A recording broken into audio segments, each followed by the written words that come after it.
Bonjour à tous, c'est Gigi, on se retrouve pour une nouvelle review de Pocket Monsters 2019 et cette semaine on attaque le 11e épisode et ça risque d'être même encore un peu plus court que d'habitude cette semaine. Alors ça ne veut pas dire pour autant que c'est un mauvais épisode, bien au contraire je tiens à le préciser, je n'ai juste pas énormément de choses à en dire pour le coup, ce qui fait que ça ira plus vite, simple logique. C'est donc un épisode centré sur Koharu cette semaine qui jusqu'ici n'a pas eu grand chose, surtout pour quelqu'un doublé par Kana Anazawa, qui est sans doute la doubleuse japonaise, autrement dit seiyuu féminine la plus populaire de cette génération, et à juste titre, je vais pas vous mentir que moi aussi je l'adore. Je le répète comme je l'avais dit lors de mes reviews sur Vrains à l'époque, mais il faut savoir que tous les personnages doublés par des gros seiyuu comme Kana Anazawa, Miyano Mamoru ou Yuki Kaji encore pour ne citer que par exemple, sont généralement, pas tout le temps mais très souvent, de gros personnages très récurrents ou importants dans une œuvre, comme par exemple un antagoniste ou alors à l'inverse quelqu'un qui apparaîtra régulièrement aux côtés du héros. Et généralement, encore une fois, il s'agit d'un personnage qui est voué à avoir un développement plus ou moins important par la suite. Et c'est ce qui semble être le cas de Koharu ici. Cet épisode la développe non seulement elle, mais également son entourage.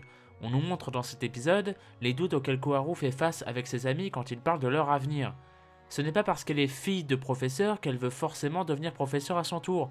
Comme à l'inverse, ce n'est pas parce qu'elle ne veut pas forcément le devenir qu'elle déteste les Pokémon pour autant.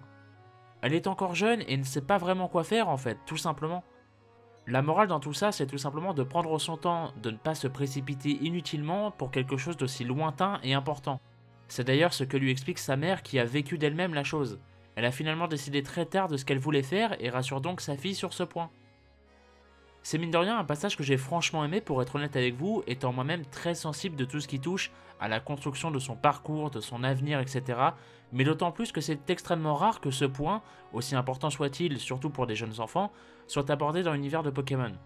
Alors mis à part ça, l'épisode est intéressant dans la façon qu'il a de montrer ses idées, comme les exemples que j'ai cités précédemment, mais le reste par contre... Je parle bien évidemment de toute cette partie de chasse à l'ectoplasma entre guillemets, qui, je trouve, en tout cas à mon sens, était assez vide d'intérêt.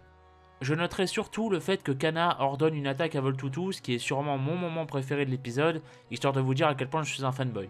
Non, plus sérieusement, ça montre vraiment le lien qu'a Voltutu envers Koharu, et c'est mine de rien une très bonne façon de le montrer, une très bonne idée de mise en scène. Et pour finir, j'aimerais miser une petite pièce, car je pense que Voltutu va évoluer en protégeant Koharu dans le futur, un peu de la même façon que dans cet épisode.